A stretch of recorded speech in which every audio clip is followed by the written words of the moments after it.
नमस्कार. Hello doctor कार्यक्रमामध्ये सर्वांचं मनापासून स्वागत. हॅलो डॉक्टर हा दूरदर्शन सह्याद्री वाहिनीचा आरोग्यविषयक विशेष कार्यक्रम आहे, ज्यामध्ये तुम्ही तुमच्या आरोग्य समस्यांविषयी किंवा आजारांविषयीचे तुमचे प्रश्न हे आमच्या तज्ञ डॉक्टरांना विचारू शकता, ते सुद्धा घरातून कुठेही न हलता फक्त फोनवरून. आजचा कार्यक्रम हा प्रायोजित कार्यक्रम आहे. विषय आहे त्वचा विकार आणि संयुक्त उपचार. दुधावर जशी साय तशीच आपल्या शरीरावरची त्वचा. ही शरीरावरची संरक्षक त्वचा आपल्या सौंदर्याचा अविभाज्य घटक असतो आणि म्हणूनच त्वचेच्या विषयी आपण किंचित जास्त सजग असतो. मग या त्वचेच्या आरोग्याविषयी किंवा आरोग्य निगडित राहण्यासाठी, उत्तम राहण्यासाठी हानिकारक केमिकल्सचा वापर का? संयुक्त उपचार पद्धतीने अतिशय नैसर्गिकरित्या त्वचा विकारांवर आणि त्वचेच्या आरोग्यावर अतिशय उत्तम चिकित्सा होऊ शकते, ती कशी हे आज आपण जाणून घेणार आहोत. या विषयावर अर्थात आपल्याला मार्गदर्शन करतील संयुक्त उपचार पद्धतीचे जनक आणि वेदिकेअर वेलनेस क्लिनिक्सचे संचालक डॉक्टर अनिल पाटील. नमस्कार डॉक्टर, तुमचे या कार्यक्रमामध्ये स्वागत. नमस्कार. डॉक्टर अनिल पाटील हे मुंबई युनिव्हर्सिटीमधून MBBS MD गोल्ड मेडलिस्ट आहेत. संयुक्त उपचार पद्धतीमध्ये allopathy, Ayurveda, Panchakarma, naturopathy, physiotherapy, reiki, yoga, acupuncture आणि ॲक्युप्रेशर, संमोहन चिकित्सा आणि संगीतोपचारांचा वापर करतात. अनेक राष्ट्रीय आणि आंतरराष्ट्रीय पुरस्कारांनी सन्मानित आहेत. इंदिरा गांधी राष्ट्रीय सद्भावना award, international gold star millennium award हे काही त्यापैकीच. एप्रिल 2017 मध्ये लंडन येथे झालेल्या वर्ल्ड आयुर्वेद काँग्रेसमध्ये संयुक्त उपचार पद्धती वैद्यकशास्त्राचं भविष्य या विषयावर की नोट स्पीकर सुद्धा होते.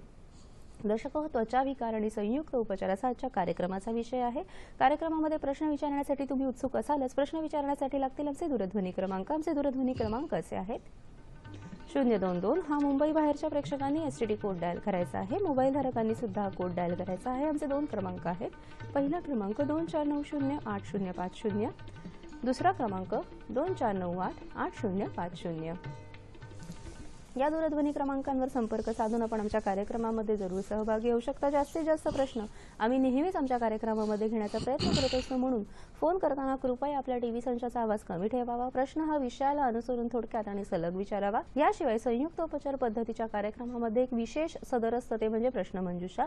आजच्या कार्यक्रमाशी निगडीत असा प्रश्न आम्ही कार्यक्रमाच्या शेवटी विचारतो आणि त्याचे अचूक उत्तर देणाऱ्या भाग्यवान 3 विजेत्यांना आम्ही भरघोस बक्षिसं सुद्धा देतो. त्यामुळे कार्यक्रम नीट लक्षपूर्वक बघायला आणि ऐकायला विसरू नका. त्वचा विकार आणि संयुक्त उपचार पद्धती हा कार्यक्रम जरी असला तरी ह्याच्यामध्ये विशेष करून आपण ॲक्ने म्हणजेच पिंपल्स ह्या विषयावर, एक्झिमा, सोरायसिस आणि हायपोपिगमेंटेशन म्हणजे त्वचेवरील पांढरे डाग ह्या विषयांवर जास्त माहिती घेणार आहोत. ह्याची आपण सर्वांनी नोंद ठेवावी. नमस्कार डॉक्टर, पुन्हा एकदा आजच्या कार्यक्रमामध्ये स्वागत. आज आपण अतिशय सगळ्यांचा म्हणजे विशेष करून स्त्रियांच्या जिव्हाळ्याचा विषय घेऊन आलेलो आहोत आणि उन्हाळा पण भगभगीत पडलेला आहे. त्यामुळे त्वचेची काळजी घेणं हे अतिशय आत्ता म्हणू शकतो काळाची गरज आहे, नाही का? प्रश्न नाही.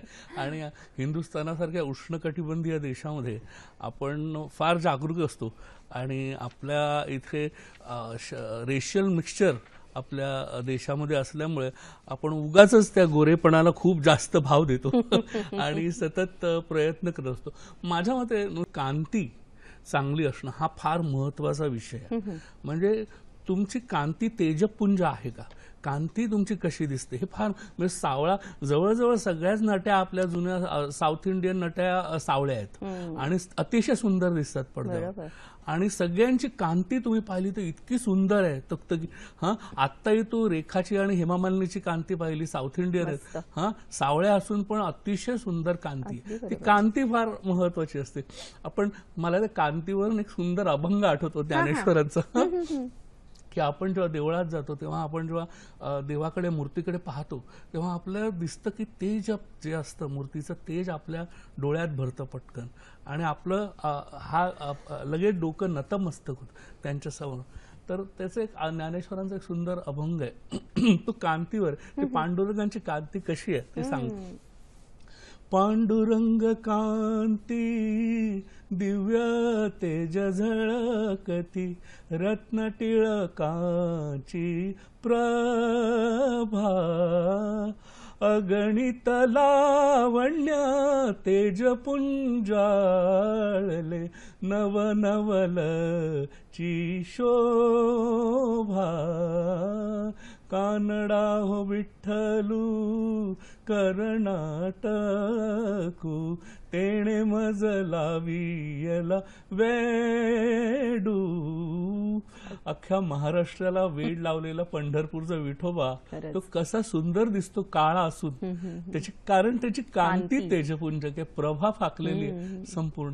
ही फार महत्वाचा भाग आहे. तर कांती सुंदर असण्यासाठी काय करावं? आपण काय हे सावळ्या वर्णाचे, आपण युरोपियन सारखे गोरे काय होणार नाही. कुठची तुम्ही औषधं घ्या आणि काही करा.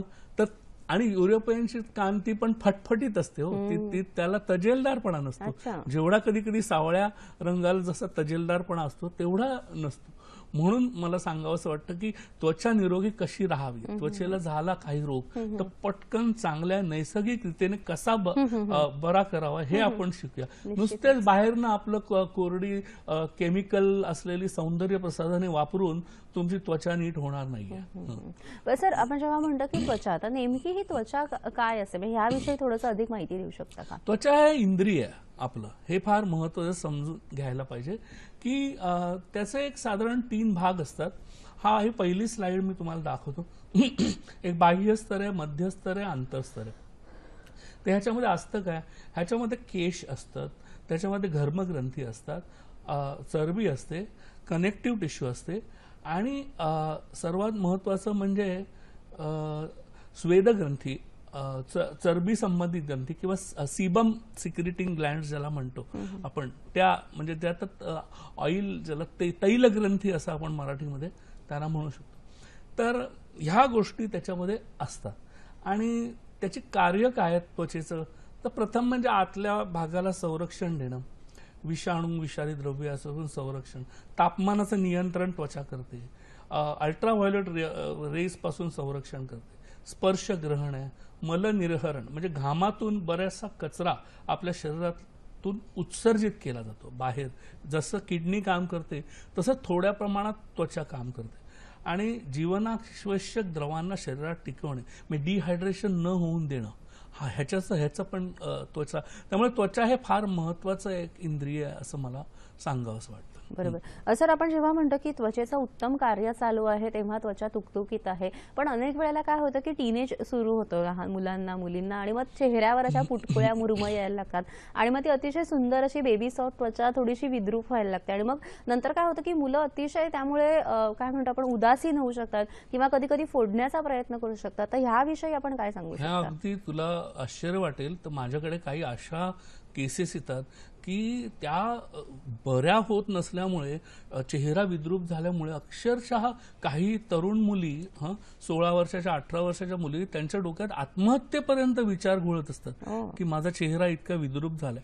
म्हणजे जेव्हा फार जास्त प्रमाणात जेव्हा ॲक्ने वल्गॅरिस नावाचा रोग जो किंवा तारुण्य पिटिका हे खूप जास्त प्रमाणात जेव्हा होतो तेव्हा मात्र खरोखर चेहरा विद्रूप होऊ शकतो.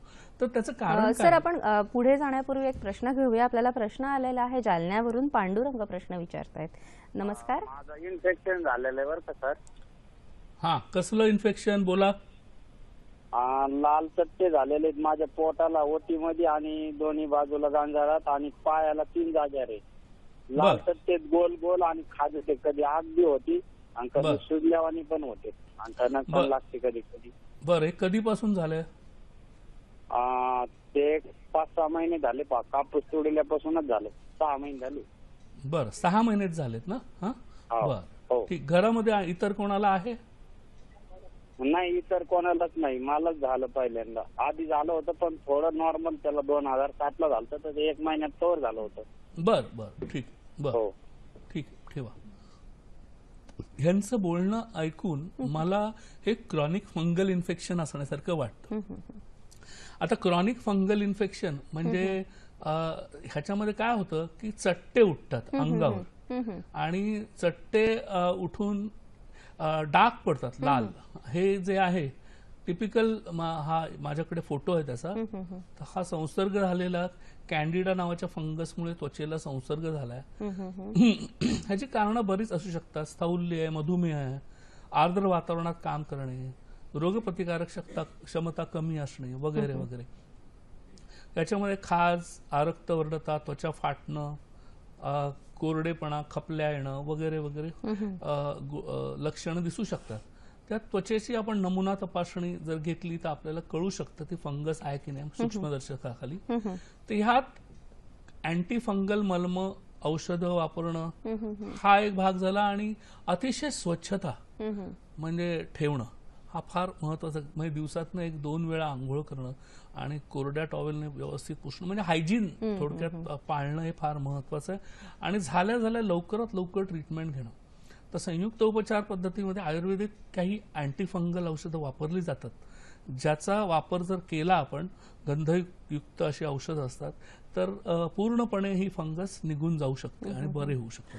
सर, तुम्ही बोलताना म्हणाल की ही जी क्रोनिक वारंवार होणारी फंगल इन्फेक्शन्स आहेत ती मधुमेहामुळे होऊ शकतात, तर ह्याच्याबरोबरच इतरही अनेक औषधं चालू असतात इतर काही कारणांसाठी, तर त्या औषधांचा दुष्परिणाम म्हणून किंवा त्याला ऍड ऑन म्हणून होऊ शकतं का हे? स्टेरॉइड्स जर चालू असतील तर काय होतं, कधी कधी इम्युनोसप्रेसंट्स आहेत, त्यामुळे इम्युनिटी किंवा रोगप्रतिकारक क्षमता कमी होते, आणि रोगप्रतिकारक क्षमता ही आपल्या मधुमेहामध्ये पण कमी होते. या दोन्हींमध्ये शुगर वाढली आणि रोगप्रतिकारक क्षमता कमी झाली की फंगस वाढू शकते अंगावर. बरोबर. सर, आपण तारुण्य पिटिकांविषयी बोलत होतो, तर काय सांगू शकता पुढे? मी म्हणतो की हा मुला मुलींच्या अत्यंत जिव्हाळ्याचा प्रश्न आहे. तर त्वचेअंतर्गत जेव्हा मेदग्रंथी, मी सांगितलं की केस बीजकोशाच्या अवरुद्ध होतात, तर त्याच्यामुळे जो शोथ होतो किंवा सूज येते, त्यामुळे त्वचेवर या पिटिका किंवा पिंपल्स निर्माण होतात. तर ह्याची कारणं काय आहेत? साधारण कधी कधी आईला असेल तर मुलीला होऊ शकतं, किंवा तेलकट असेल चेहरा, सारखं तेल स्रवत असेल, जंतू संसर्ग झाला, संप्रेरकाचे बदल, म्हणजे वयात येताना हे जास्त प्रमाणात होतं. बऱ्याच जणींना कधी कधी 30-35 पर्यंत, 40 पर्यंत पण असतं, पण जास्त करून हे तरुणपणी 16 ते 25 मध्ये दिसतं. स्टिरॉइड्सची औषधं चालू असतील तर दिसू शकतं. काय होतं तर त्वचेवर, चेहरा, पाठ, खांदे ह्याच्यावर मुर्म येतात किंवा पिटिका येतात, काळे डाग पडतात, त्वचेचा तेलकटपणा दिसतो, आणि क्वचित खूप इन्फेक्शन झालं तर ताप येतो. ह्यात आपण संप्रेरकाच्या तपासण्या, त्वचेची स्वाब तपासणी ह्या गोष्टी करू शकतो, आणि सोनोग्राफी करून इतर हॉर्मोनल प्रॉब्लेम्स आहेत का पाहू शकतो. उपचारांमध्ये प्रतिजैविके वगैरे दिली जातात, मलमे दिली जातात, रेटिनॉइड्स किंवा व्हिटॅमिन ए असलेल्या गोष्टी दिल्या जातात, पण हे बऱ्याच वेळा उपयुक्त ठरत नाही.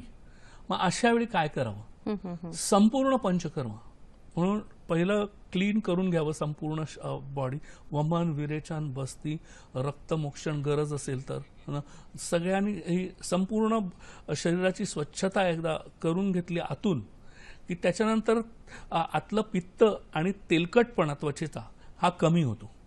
आणि तेलकटपणा कमी झाल्यावर आहारामध्ये आपण नियोजन करायला सांगतो, जास्तीत जास्त निसर्गोपचार असलेला आहार सांगतो, त्यांनी त्याच्यामध्ये लवकर फरक पडतो. आपल्याला पुण्यावरून प्रश्न विचारतायत रवींद्र कुडाळकर. नमस्कार.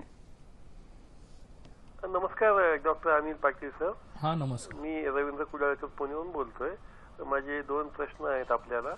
पहिला प्रश्न मला असा विचारायचा आहे की वयाच्या 50 नंतर एकूणच त्वचेचे आरोग्य, टवटवीतपणा आणि सौंदर्य राखण्याच्या दृष्टीने आपण काही टिप्स द्याल का? आणि दुसरा प्रश्न माझा असा आहे की एकदा सोरायसिस पूर्णपणे बरा झाला की पुन्हा का उद्भवतो, आणि उद्भवल्यास काय दक्षता घ्यावी? धन्यवाद. ठीक आहे. निश्चितच रवींद्रजी, तुमचे प्रश्न आम्हाला कळलेले आहेत. त्या प्रश्नांवर सर जरूर मार्गदर्शन करतील. इतरही तुमच्या त्वचा विकारांविषयी जर प्रश्न असतील तर तुम्ही आम्हाला जरूर संपर्क साधावा. विशेष करून आम्ही ॲक्ने, एक्झिमा, हायपोपिगमेंटेशन आणि सोरायसिस या विषयांवर प्रश्न जास्तीत जास्त घेणार आहोत. जरूर प्रश्न करा. मात्र कार्यक्रमात आता वेळ झालेली एका छोट्याशा विश्रांतीची. तुम्ही कुठेही जाऊ नका, पाहत राहा कार्यक्रम हॅलो डॉक्टर.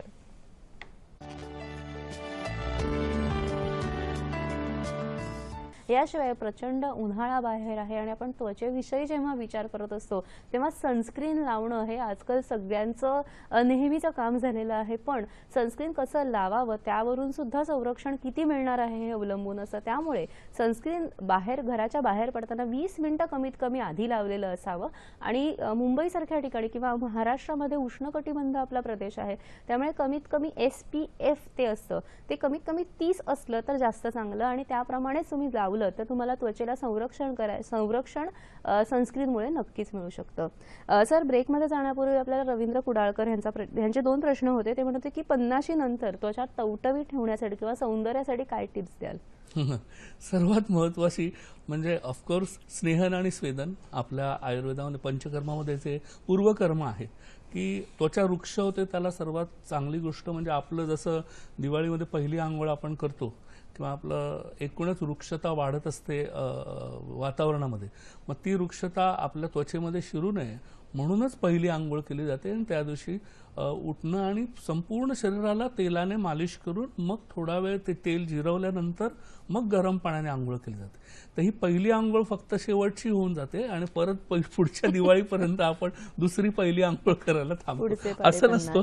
तर ते कंटिन्युअसली पूर्ण हिवाळा जवळजवळ होळीपर्यंत ते रोजच्या रोज तैलमर्दन करून जर तुम्ही त्वचा चांगली राखली तर जो हिवाळ्यातला कोरडेपणा जर नाही राहिला तर पुढे उन्हाळ्यामध्ये किंवा पावसाळ्यामध्ये विशेष कोरडेपणा येणार नाही. समजा आलं तर तुम्ही आठवड्यातनं एकदा पुन्हा एकदा स्नेहन करू शकता, त्याचा तुम्हाला खूप फायदा होईल. आणि अर्थातच तुम्ही जर व्हिटॅमिन्स म्हणजे आता व्हिटॅमिन ए आहे, व्हिटॅमिन ई आहे, तर हे म्हणजे गाजरं तुम्हाला माहिती आहे की त्याच्यात व्हिटॅमिन ए खूप चांगल्या प्रमाणात आहे. भरपूर गाजरं खात जा, सुकामेवा खात जा. व्हिटॅमिन ई कांदा आणि लसूण या 2 गोष्टींमध्ये असतं. तर कांदा आणि लसूण आयुर्वेद म्हणतो भरपूर प्रमाणात खा. काही आध्यात्मिक लोकांना ते आवडत नाही, पण आयुर्वेदाच्या दृष्टीने मात्र कांदा आणि लसूण हे व्हिटॅमिन ई साठी चांगले आहेत. त्यामुळे त्वचा चांगली राहायला तुम्हाला मदत होईल. दुसरा तुमचा सर, आणि ह्या अनुषंगाने दुसरा मला प्रश्न विचारायचा की अनेक वेळेला मेनोपॉज नंतर, साधारण मेनोपॉज हा 50 नंतरच होत असतो, त्याच्यामध्ये पण सर त्वचा वृक्ष होते किंवा त्याचं आपल्याला असं वाटतं की एजिंग सुरू झालेलं आहे, तर ह्याच्यामध्ये सुद्धा हे पंचकर्म आपण उपयुक्त ठरू शकतो? अर्थात मेनोपॉज आलेली कुठलीही स्त्री माझ्याकडे जर आली रुग्ण म्हणून तर मी लगेच सांगतो की संपूर्ण पंचकर्म करा. पहिली शुद्धी करा. आणि दुसरं अजून एक मागच्या प्रश्नाला उत्तर देण्यासाठी की योगासन प्राणायाम जर तुम्ही करत राहिला तर कपालभाती ही क्रिया आहे. कपालभाती म्हणजे काय? कपाळ म्हणजे भाती म्हणजे कपाळ चमकतं. कपाळाला चमकवणारी किंवा चेहऱ्याला चमकवणारी क्रिया म्हणजे कपालभाती.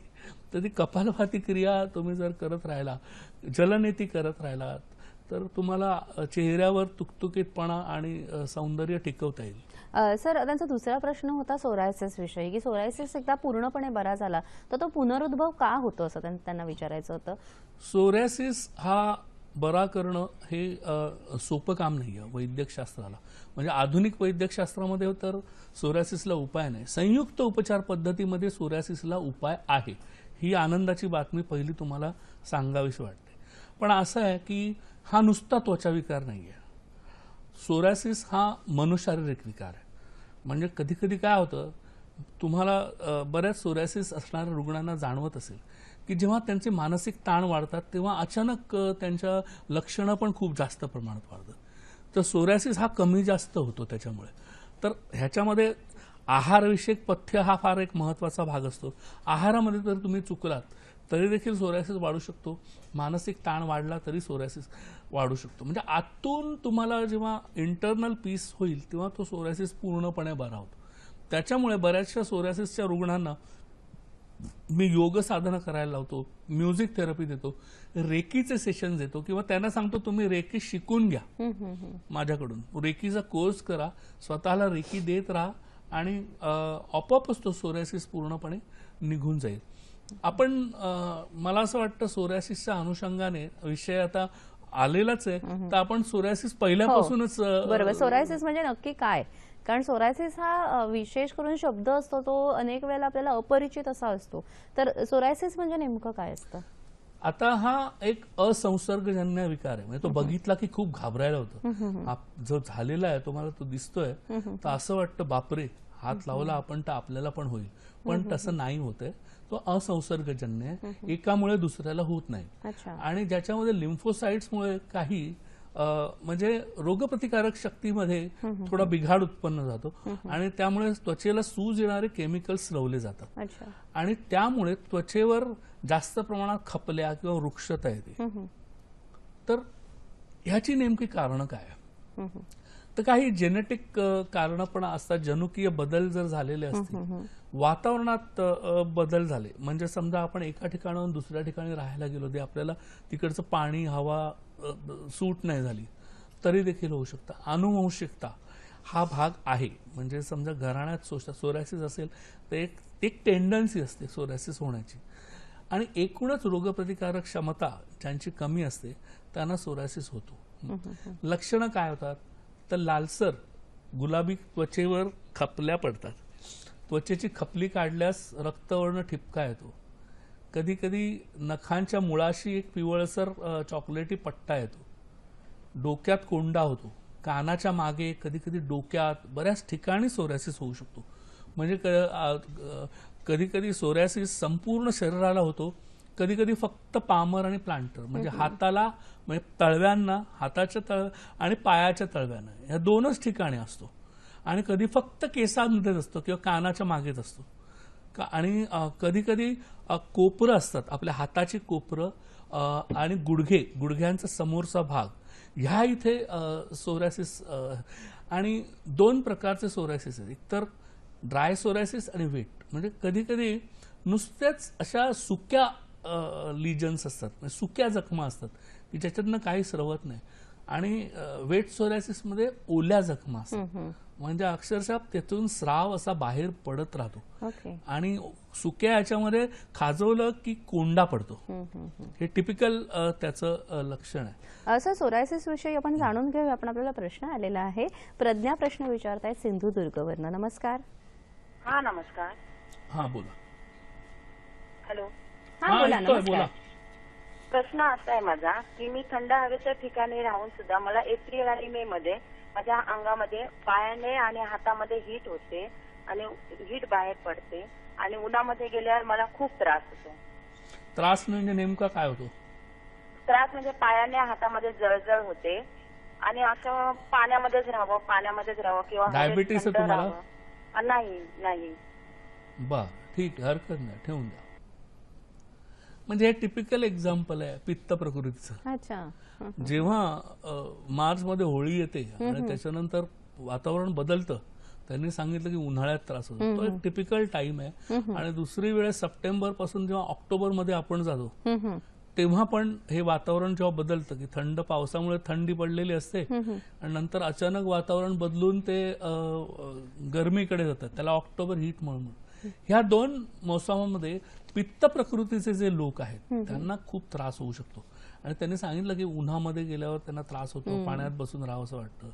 तर ह्याला एकच उपाय आहे, संयुक्त उपचार पद्धतीमधलं विरेचन, शिरोधारा, तक्रधारा आणि कधी कधी तक्र बस्ती सुद्धा, ह्या जर गोष्टीची ट्रीटमेंट तुम्ही गेली तर उष्णता एका फटक्यात खाली येईल.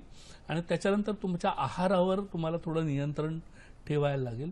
त्या आहारामध्ये तुम्हाला बदल करावे लागतील. तिखट तेलकट तुम्हाला बंद करावं लागेल, जागरणं बंद करावं लागतील, वेळच्या वेळी जेवावं लागेल.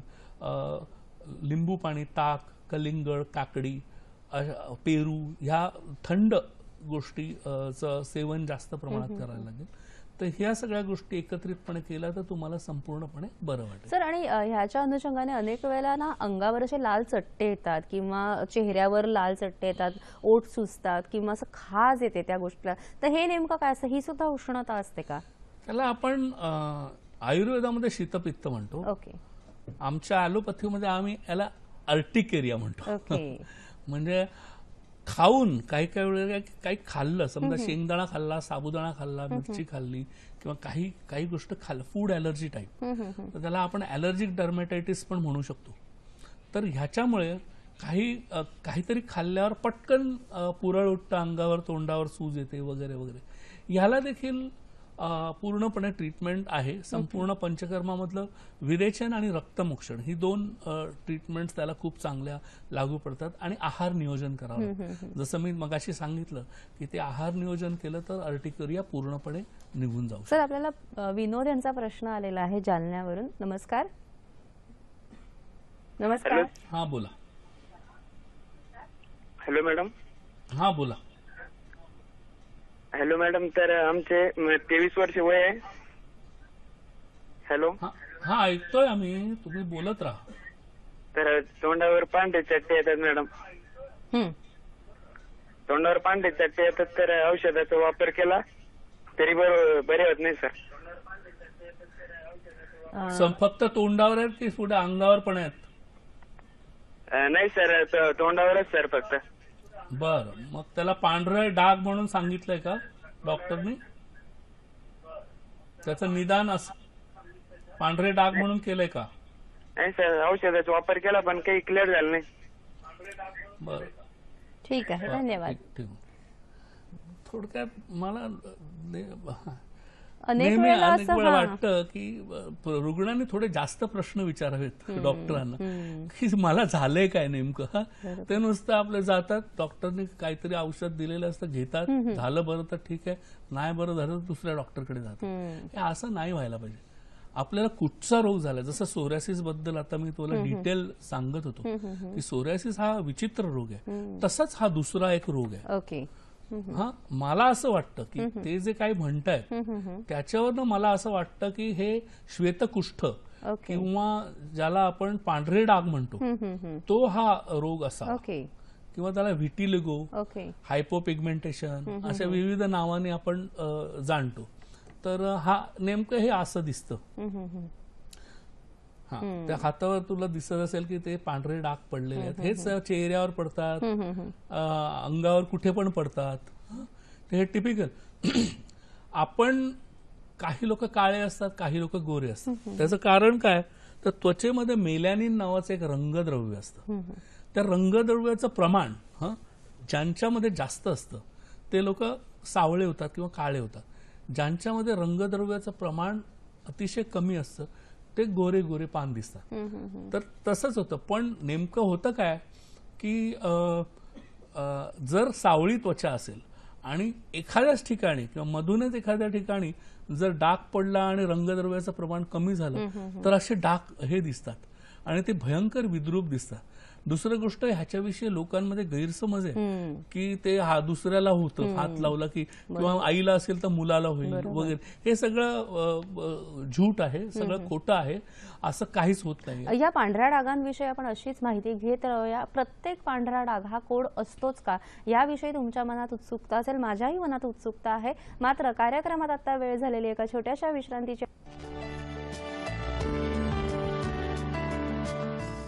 प्रत्येक पांढरा चट्टा हा कोड असू शकतो का, कोड असतोच का, सरांकडनं आपण जाणून घेऊया. सर, काय सांगाल? हा, तर कधी कधी काय होतं, हायपोपिगमेंटेशन हे काही फंगल इन्फेक्शनमुळे सुद्धा होऊ शकतं. अच्छा. म्हणजे आता टीनिया व्हर्सिक्युलर नावाचा एक भाग आहे, तर त्यांनी सांगितलं मगाशी की चेहऱ्यावर पांढरे डाग आहे, तर तो व्हिटिलिगो असू शकतो किंवा टीनिया व्हर्सिक्युलर पण असू शकतो. एक बारीकसं असं लाईट पिगमेंटेशन कमी होत जातं चेहऱ्यावरचं, आणि कधी कधी त्याच्यावर खाज येते, कधी कधी खाज नाही येत. तर त्याप्रमाणे आपण ते ठरवू शकतो. दुसरी गोष्ट, त्याचा प्रकार एक व्हिटिलिगो, त्याच्यामध्ये त्वचेच्या काही भागातच रंगद्रव्य ऊतींचा नाश झालेला असतो. अच्छा. तर तो एक आपण पाहू शकतो. ह्याची कारणं आता आपण जरा पाहूया की हा एक ऑटोइम्युन डिसऑर्डर आहे. म्हणजे असं आहे की त्याचं कारण नेमकं कशामुळे हे झालं हे माहिती नाहीये. ओके. मग त्यात गुणसूत्रीय बदल झाले, काही मानसिक तणावामुळे झालं की कुठच्या केमिकलशी संपर्क आलाय, ह्याच्यावर संशोधन चालू आहे, पण ह्यांना माहिती नाही. पण आपण समजा आपल्या संयुक्त उपचार पद्धतीनुसार जर विचार करायला गेलो तर आयुर्वेदामध्ये मात्र आपण असं सांगू शकतो की रोगप्रतिकारक शक्तीमध्ये झालेल्या बिघाडामुळे हा एक प्रकारचा रंगद्रव्याचा बदल निर्माण होतो. आणि हा जो रंगद्रव्य ची कमतरता काही भागामध्ये, विशिष्ट भागामध्ये निर्माण होते, त्याच्यामुळे तिकडची त्वचा पांढरी दिसते. आणि हा खास करून माझ्या मते हा जो ऑटोइम्युन डिसऑर्डरचं आपण कारण बघतो तेव्हा आमवाताचं कारण बघताना आपण पाहतो की आम कशामुळे निर्माण होतं शरीरामध्ये, आणि विरुद्ध अन्न हे सर्वात मोठं कारण आपण आयुर्वेदामध्ये मानतो की ज्याच्यामुळे आम तयार होतो. आणि त्या आमामुळे जसा आमवात होतो तसंच त्याच आमामुळे हा त्वचारोग सुद्धा होऊ शकतो असं मी मानतो. मी खास करून म्हणजे दह्यातले मासे खाणारे लोक किंवा दूध आणि फळं खाणारे एकत्र किंवा दूध आईस्क्रीम आणि फ्रूट सॅलड विथ आईस्क्रीम खाणारे लोक यांना खूप जास्त प्रमाणात शक्यता असते की हा रोग होईल. तेव्हा असं विरुद्धान्न तुम्ही आधी जाणून घ्यायला पाहिजे की कुठच्या गोष्टी विरुद्धान्न आहेत आयुर्वेदाप्रमाणे आणि त्या विरुद्धान्न खायला नाही पाहिजे. हे फार महत्वाची गोष्ट समजून घेण्याची आहे. आणि ह्याच्यामध्ये ट्रीटमेंट म्हणून आपण आधी संपूर्ण पंचकर्म करतो आणि संपूर्ण पंचकर्म केल्यानंतर कधी कधी काही रुग्णांना मी अक्षरशः विरुद्धान्न खायचं नाही म्हणून चक्क निसर्गोपचाराच्या आहारावर पाठवतो. म्हणजे उकडलेल्या भाज्या आणि काही मोजकीच फळं किंवा जास्त करून गरम पाणी उकडलेल्या भाज्या अशा आहारावर टाकतो. आणि पंचकर्म झाल्यानंतर आपण जेव्हा अशा आहारावर टाकतो, ॲक्युपंक्चर करतो, तेव्हा काही महिन्यातच हळूहळू तो त्वचेचा गेलेला रंग परत यायला सुरुवात होते. असं आम्हाला एकूण आमच्या अनुभवामध्ये दिसून आलं. आणि काही जर डिपेंडिंग अपॉन किती सिव्हिअरिटी किती प्रमाणात तो रोग झालेला आहे त्या प्रमाणावर अवलंबून आहे की किती काळ ट्रीटमेंट घ्यायला लागेल. कारण असं आहे की नाहीतरी आधुनिक उपचार पद्धतीमध्ये ट्रीटमेंट नाहीच आहे, ठोस ट्रीटमेंट तर नाही, तेवढ्यापुरतं थोडं बरं वाटणार, परत ते तसंच होणार. त्याच्यामुळे जर ट्रीटमेंट नीट घ्यायची, पूर्ण बरं व्हायची तर काही वर्ष ती घ्यायला लागली तरी पण ती घ्यायला हवी. ती जर घेतली तर संपूर्ण हा रोग बरा देखील होऊ शकतो. पूर्णपणे जेवढं लवकर याल. खूप जास्त संपूर्ण शरीर पांढरं झाल्यावर मग मुश्किल मग कठीण असतं. तरी असाध्य असा हा नाहीये, बऱ्यापैकी साध्य होणारा, कष्टसाध्य आहे. सर पुन्हा आपण सोरायसिस कडे वळूया. मगाशी आपल्याला प्रश्न आल्यामुळे आपण सोरायसिसची थोडी माहिती द्यायची राहून गेली आपली. सोरायसिस विषयी काय सांगू शकता? हा, सोरायसिस बद्दल आपण सांगत होतो की मग कसं आता त्याचं डायग्नोसिस होणार. तर त्याची त्वचेची तपासणी केली जाते. तर ती तपासणी केल्यानंतर मायक्रोस्कोप खाली आपल्याला साधारण समजतं की सोरायसिस आहे का इतर कुठचा रोग आहे. त्यानंतर उपचार म्हणून अर्थातच आधुनिक उपचार पद्धतीमध्ये स्टिरॉइड्सची औषधे, स्टिरॉइड्सची मलमे, अल्ट्राव्हायोलेट लाईट असे विविध प्रकारचे औषधं किंवा मलम दिली जातात. पण ही ती फार थोड्या वेळापुरती काम करतात. आणि थोडा वेळ काम केलं, थोडा वेळ तो बसून गेला, औषधं बंद केली का परत उगवला. जसं मगाशी प्रश्न होता की तो परत उद्भवतो का, हे असं सारखं सपरेशन तुम्ही जर करत राहिला तर ती बॉडी परत तो रोग पुन्हा कारण रोग गेलेला नसतो आणि जास्त कदाचित बळावून येतो. हा, पण सर आपल्याला एक प्रश्न आलेला आहे, माफ करा. योगेश प्रश्न विचारतायत पुण्यावरून. नमस्कार. नमस्कार. हा, मला आहे ना पांढरे डाग आहेत मॅडम, जवळजवळ 3 वर्षापासून, आणि आता खूप हे होतंय, त्रास होतोय थोडा उन्हाळ्याचा, आणि मला सामाजिक जास्त प्रॉब्लेम्स येतात मॅडम याच्यामुळे. ठेवून द्या. मी आता सामाजिक, हो, पण हा जो प्रश्न त्यांनी विचारला की सामाजिक प्रश्न सुद्धा झालेला आहे, कारण ह्याचा एक्सेप्टन्स पांढऱ्या डागांचा हे अजूनही समाजामध्ये थोडीशी संकुचित मनोवृत्ती आपल्याला आढळून येते. चेहऱ्यावर विद्रुपता दिसल्यावर माणूस थोडासा, सामान्य लोकांना शास्त्रीय जानकारी नसते जास्त किंवा ज्ञान नसतं, तर शास्त्रीय ज्ञान नसल्यामुळे आपल्याला असं वाटतं की काय असेल, मला होईल का, त्याला हात लावलं तर असं होईल का, तसं होईल का. हे सगळं जसं मगाशी सांगितलं की त्या सगळ्या गैरसमज येते तुमचे. तेव्हा समाजातून हा गैरसमज मुळासकट जायला पाहिजे. आणि तुम्ही उगाच स्वतःचा आत्मविश्वास गमावण्याची काही गरज नाही. जसं मी सांगितलं की तो अन्नामुळे झालेला रोग आहे. काहीतरी विरुद्ध अन्न तुमच्या पोटामध्ये गेलेलं आहे काही कारणामुळे, आणि ते विरुद्ध अन्न गेल्यामुळे आम निर्माण होऊन त्वचेतून रोगप्रतिकारक शक्तीमध्ये एक गोंधळ उडालाय आतमध्ये शरीराचा, आणि त्याच्यामुळे ते मेलॅनिनचं प्रोडक्शन नीट होत नाही, आणि म्हणून तुम्हाला तो रोग झाला. इतकी साधी गोष्ट आहे. फक्त इतकंच आहे की त्याची ट्रीटमेंट थोडी लॉंग टर्म आहे. जसं मी सांगितलं की संपूर्ण पंचकर्म, आहार नियोजन, ॲक्युपंक्चर आणि एक लॉंग टर्म औषधोपचार आणि आहार नियोजन, हे जर तुम्ही केलं तर तुमचा रोग निश्चित आटोक्यात राहील, निघूनही जाऊ शकतो. बरोबर. सर, सोरायसिसच्या उपचारांविषयी आपण थोडक्यात अजून काय सांगू शकतो? हा, उपचार जसं मी सांगितलं की आधुनिक उपचार पद्धतीमध्ये उपचार फार कमी अवेलेबल आहेत. मग आपण काय करायचं? प्रथम शुद्धी, शरीर शुद्धी, 3 स्तरावर त्याचे उपचार आम्ही करतो सोरायसिसचे. कारण सोरायसिस हा एक रेझिस्टंट रोग आहे. बरोबर. तसं आपण बोललो तर संपूर्ण शरीरशुद्धी पंचकर्म झाल्यानंतर जर वेट सोरायसिस असेल तर कधी कधी जलोकाचरण किंवा जळवा पण लावल्या जातात की ज्याच्यामुळे ते आतलं जे त्वचेच्या खाली जे पू साठलेला असतो किंवा जो स्राव येत असतो तो कमी होतो किंवा खाज येणं कमी होतं. मुख्य म्हणजे काही लक्षणं जलोकाचरणामुळे कमी होतात. तर संपूर्ण पंचकर्मामध्ये आणि जलोकाचरण झाल्यानंतर आपण आहार नियोजन करतो. तर आहारामध्ये जास्तीत जास्त निसर्गोपचारयुक्त म्हणजे कमीत कमी मसाल्याचे पदार्थ, कमीत कमी तेल, कमीत कमी मीठ, साखर, मैदा हे सगळे पदार्थ आम्ही अवॉइड करायला सांगतो.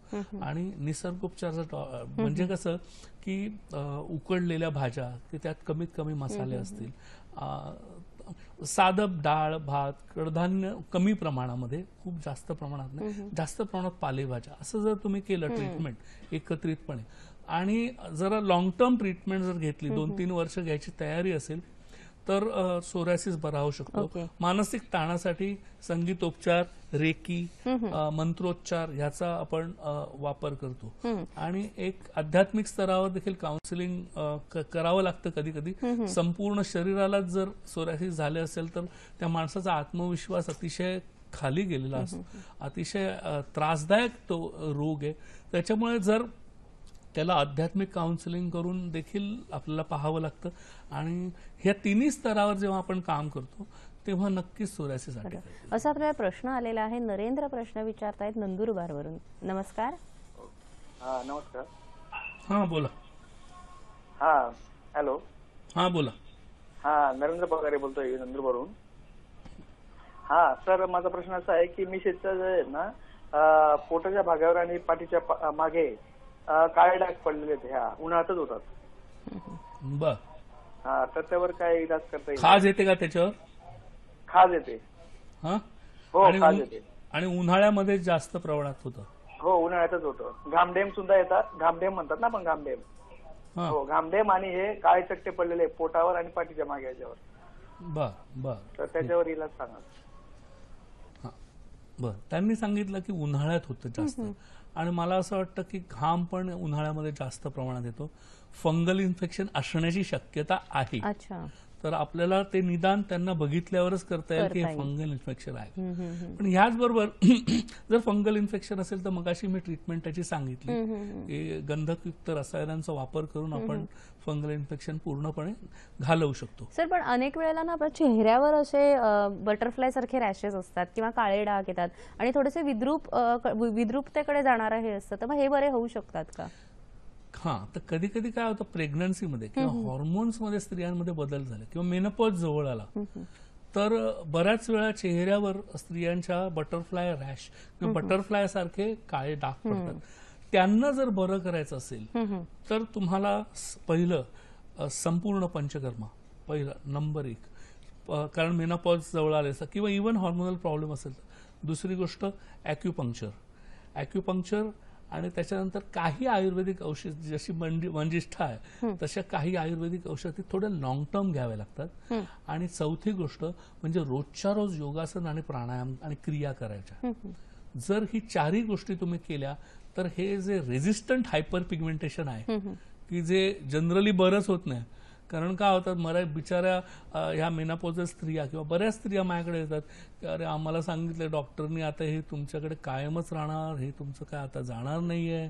असं ते खूप घाबरवून टाकलेलं असतं त्यांना. तर घाबरण्याचं काही कारण नाहीये, जाऊ शकतं, थोडा वेळ लागेल. एवढंच असतं, क्रॉनिक कुठचाही स्किन डिसीज बरा व्हायला थोडा वेळ लागतो. धीर धरून जर ट्रीटमेंट घेतली संयुक्त उपचाराची तर बरा होतो. निश्चितच. विविध त्वचा विकारांमध्ये डर्मॅटायटिस आणि एक्झिमा हे सुद्धा महत्त्वाचे त्वचा विकार आहेत. याविषयी सुद्धा जाणून घेणार आहोत.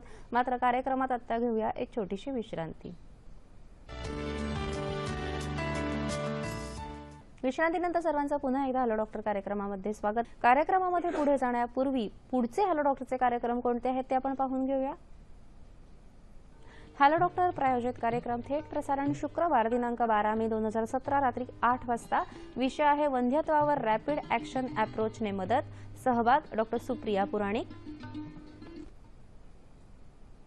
त्याच्या पुढचा हॅलो डॉक्टरचा कार्यक्रम प्रायोजित कार्यक्रम थेट प्रसारण शनिवार दिनांक 13 मे 2017 रात्री 8 वाजता. विषय आहे ऑटिझम, गतिमंदत्व, मतिमंदत्व आणि आयुर्वेद. सहभाग वैद्य समीर चमदग्नी.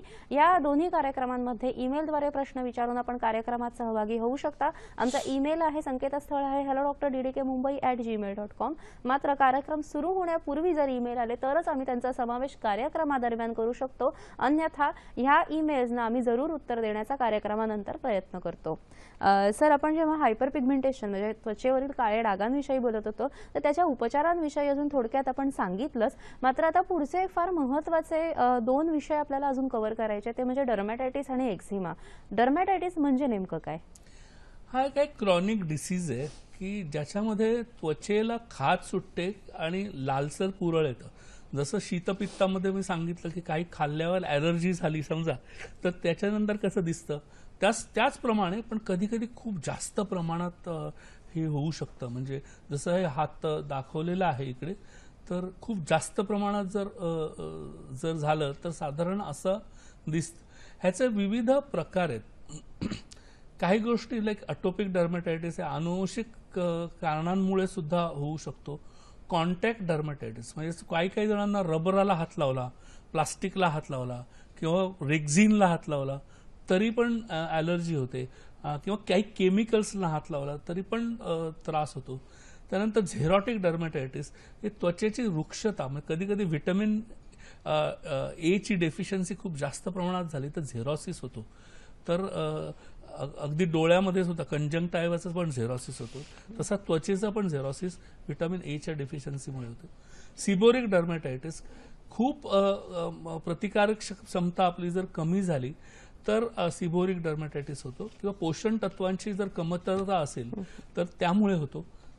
काही कारणे असतात याची, साधारण ॲलर्जी आहे, जंतू संसर्ग आहे किंवा गुणसूत्रीय बदल आहे. लक्षणं काय होतात? त्वचेस वृक्षता येते, खाज येते, जाडसरपणा येतो, लालसर किंवा पुय मिश्रित स्रावांच्या पिटिका तयार होतात. तपासण्या काय करतो आपण?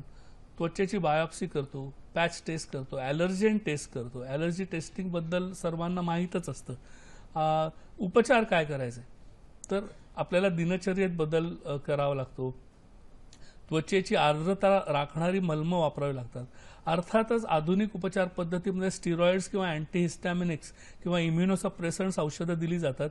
संयुक्त उपचार पद्धतीला ते मान्य नाही. फारच जास्त झालं असेल तर तेवढ्यापुरतं वापरून संयुक्त उपचार पद्धतीमध्ये आपण संपूर्ण पंचकर्म, ॲक्युपंक्चर आणि काही खास औषधी वनस्पती ज्यांच्यामुळे हा डर्मॅटायटिस खूप प्रमाणामध्ये कमी होतो. तर फक्त एकच गोष्ट आहे की काही काळ त्याची सेवन करावं लागतं. जसं वर्ष, 1.5 वर्ष, 2 वर्ष जर त्या औषधांचं नियमित सेवन केलं तर मात्र मग हा डर्मॅटायटिस पूर्णपणे बरा होतो. असं आपला एक प्रश्न आलेला आहे. संजय प्रश्न विचारतायत पुण्यावरून. नमस्कार. हॅलो. नमस्कार. हा नमस्कार सर. हॅलो. बोला. सर, माझा मुलगा आहे ना 10 वर्षाचा आहे. बर. तर त्याला पांढरे डाग येतात शरीरावर कुठल्याही याच्यावर जागेवर, आणि ते थोड्या दिवसानंतर जातात परत. बर. आणि पांढरे डाग नंतर जातात थोड्या दिवसांनी. काय खाज येते का त्यांना? ते नाही, खाज वगैरे काही नाही. बर. नुसते येतात पण संपूर्ण पांढरे असतात की संपूर्ण पांढरे असतात की थोडेसे लालसर पांढरे असतात? नाही, संपूर्ण पांढरे. बर बर, ठीक आहे, हरकत नाही. विटिलिगो नावाचा प्रकार मग सांगितला की असं असू शकतं. पुन्हा त्याचं कारण हेच आहे की तो विरुद्ध अन्न खात असावा मुलगा, तर त्याचा आहार नियोजन, त्याचं पंचकर्म करून आहार नियोजन करूया. आणि मला असं वाटतं जर आहार नियोजन केलं तर तो त्याचा रोग संपूर्णपणे जाईल. लहान मुलांमध्ये सुद्धा आपण पंचकर्म करू शकतो. काय अगदी काय सद्य वमन अगदी आपण छोट्या छोट्या तान्ह्या बाळामध्ये सुद्धा करतो. म्हणजे कधी कधी कफ जमा झाला छातीमध्ये म्हणून तोंडात कडवट वनस्पती घालून आपण उलटी करवतो, त्याला सद्य वमन तरच म्हणतात. बरोबर की नाही? फक्त आपले प्रकार वेगळा आहे. ते माइल्ड आपल्याला लहान मुलांपासून म्हाताऱ्या माणसापासून सगळ्यांकडे पंचकर्म करू शकतो. फक्त कुठल्या प्रकारे ते करतो आपण ते फार महत्वाचं. आणि कोणत्या वेळेला करायचं आणि कारणासाठी हे फार महत्त्वाचं आहे. सर, डर्मॅटायटिस ह्याच्यानंतर एक्झिमा हा सुद्धा एक अतिशय त्रासदायक आणि थोडासा जीर्णतेकडे जाणारा हा विकार आहे, याविषयी काय सांगाल? एक्झिमा आणि सोरायसिस हे भावंड आहेत. अच्छा. म्हणजे असं आहे की कधी कधी डॉक्टरांना कळत पण नाही की हा एक्झिमा आहे का नेमकं सोरायसिस आहे. ओके. पण खास करून एक्झिमा हा आपण जो बघितलेला आहे, खास करून हा त्वचेला तर होतो, पण पायाला म्हणजे घोट्याच्या वरती हा जो भाग आहे, काफचा भाग आहे, घोट्याच्या वरती, त्या भागामध्ये जास्त प्रमाणात एक्झिमाचं म्हणजे लिजन्स आढळून येतात. असं 29 दोन प्रकारचे असतात, जसं मी मगाशी सांगितलं, कोरडा आणि ओला. एक कोरडा म्हणजे वृक्ष असतो, नुसतीच खाज येते त्वचेला आणि लिजन्स होतात. ओला असतो तर स्राव त्याच्यातनं बाहेर येतात. त्याची कारणं अर्थात आपल्याला निश्चित कारण आधुनिक वैद्यकशास्त्राला माहिती नाहीये. तर त्वचेस शोभक वातावरणातली द्रव्य म्हणजे काही केमिकल पोल्युटंट्स जी असतील त्यामुळे किंवा वातावरणातील बदल पण, आणि लक्षणे कशी होतात की त्वचेची रुक्षता, खपल्या, लालसरपणा, स्राव, खाज, जखमा, अनेक गोष्टी होतात.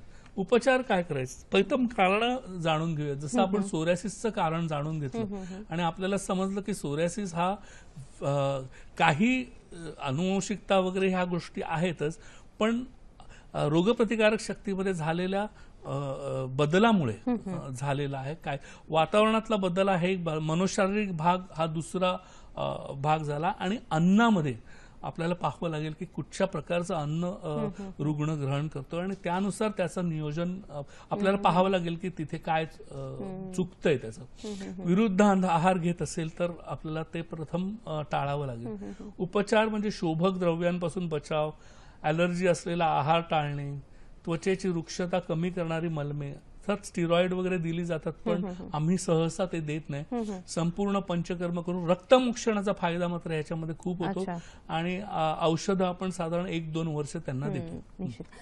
कार्यक्रमामध्ये आता वेळ झालेली आहे. दिनांक 16 एप्रिल 2017 रोजी झालेल्या कार्यक्रमाचे भाग्यवान विजेत्यांची नावं घोषित करण्याची. भाग्यवान विजेत्यांची नावं या खालीलप्रमाणे आहेत. प्रथम बक्षीस मिळालेलं आहे मारुती मुरकर, मुंबई गोरेगाव. द्वितीय बक्षीस नीरज मोरे, ठाणे. तृतीय बक्षीस संतोष गायकवाड, पुणे. ज्या लोकांनी अचूक उत्तर पाठवलं आहे पण बक्षीस मिळाले नाही त्यांनी निराश होऊ नये. बरोबर उत्तर पाठवणाऱ्यांसाठी वेदिकेअर वेलनेस क्लिनिक्स आणि हॉस्पिटल्सच्या वैद्यकीय अधिकाऱ्याकडून एक मोफत कन्सल्टेशन मिळेल.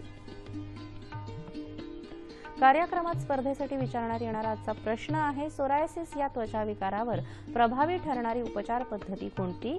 पर्याय 1 वमन, पर्याय 2 कर्णपुरण, पर्याय 3 नेत्रदर्पण.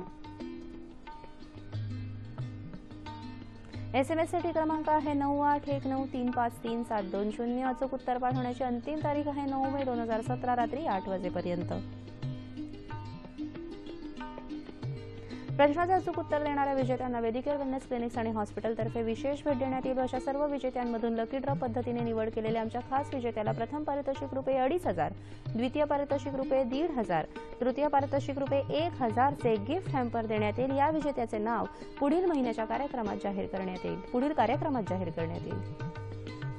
याच कार्यक्रमाचं पुनः प्रक्षेपण गुरुवार दिनांक 18 मे 2017 सकाळी 9 वाजता. आजचा कार्यक्रम तुम्हाला कसा वाटला हे जाणून घेण्याची सुद्धा आम्हाला उत्सुकता आहे. याशिवाय ज्या डॉक्टर्सना आमच्या कार्यक्रमात प्रायोजित कार्यक्रम करायचा असेल त्यांनी आम्हाला जरूर संपर्क साधावा. आमचा पत्ता आहे निर्माती हॅलो डॉक्टर, दूरदर्शन केंद्र, Worli, Mumbai 400030. Email hello.ddkmumbai@gmail.com, www.facebook.com/ddsahyadri.in वर तुम्ही ह्याच कार्यक्रमाच्या कमेंट्स पाठवू शकता. याशिवाय youtube.com/user/ddsahyadri वर हाच कार्यक्रम तुम्ही पुन्हा बघू शकता. त्वचा विकार आणि संयुक्त उपचार असा हा विस्तृत विषय जरी असला तरी अजूनही अनेक प्रश्न आपल्या मनात आहेत. कार्यक्रमात वेळ फार थोडा राहिलेला आहे. थोडक्यात मी सरांना काही प्रश्न विचारते. सगळे प्रत्येक पांढरा डाग हा कोड असतो का सर? नाही, सगळे पांढरे डाग कोड नसतात. मधुमेहामुळे वारंवार त्वचेवर इन्फेक्शन होऊ शकतात का? होऊ शकतात, कारण रोगप्रतिकारक शक्ती कमी असते. जीवनसत्वातील कमतरतेमुळे त्वचारोग होऊ शकतो. व्हिटॅमिन ए किंवा नायसॅनामाइडमुळे होऊ शकते. औषधांच्या दुष्परिणामामुळे त्वचाविकार होऊ शकतो का? अगदी नक्की स्टिरॉइड्समुळे सुद्धा होऊ शकतो. घामामुळे फंगल इन्फेक्शन वारंवार होऊ शकतात का? हो, कारण ओल असते तिथे फंगल इन्फेक्शन जास्त होते. सर, जाता जाता थोडक्यात आमच्या दर्शकांना तुम्ही काय संदेश देऊ शकता? सर्वात महत्वाची गोष्ट म्हणजे त्वचारोग झाल्या झाल्या लवकरात लवकर त्याचं निदान करून घ्यावं आणि नुसतीच बाहेरून मलम न वापरता संयुक्त उपचार पद्धतीमध्ये संपूर्ण पंचकर्म करून संपूर्ण शरीराची शुद्धी करून घ्यावी. आणि त्याच्यानंतर जसं मी सांगितलं की विरुद्धाहार करू नये, ही एक शेवटची स्लाइड आहे. दूध फळे एकत्र घेणं, ऊस गुळ काकवी तीळ उसाचा, दिवसा झोपू नये, रात्री जागरण करू नये, उन्हात फिरू नये, मानसिक ताण चिंता जागरण अतिश्रम, ह्या सर्व गोष्टी जर करत राहिलात तर तुम्हाला जर केल्या नाहीत तर त्वचारोग पूर्ण बरे होते. निश्चितच.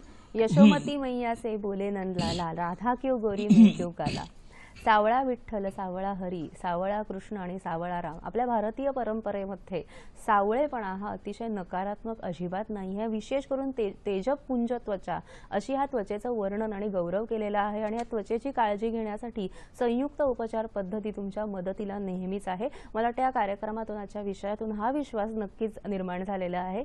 डॉक्टर, आज तुम्ही इथे आलात आणि आमच्या दर्शकांना जी माहिती दिली त्यासाठी दूरदर्शन हॅलो डॉक्टर तर्फे तुमचे मनपूर्वक आभार. धन्यवाद.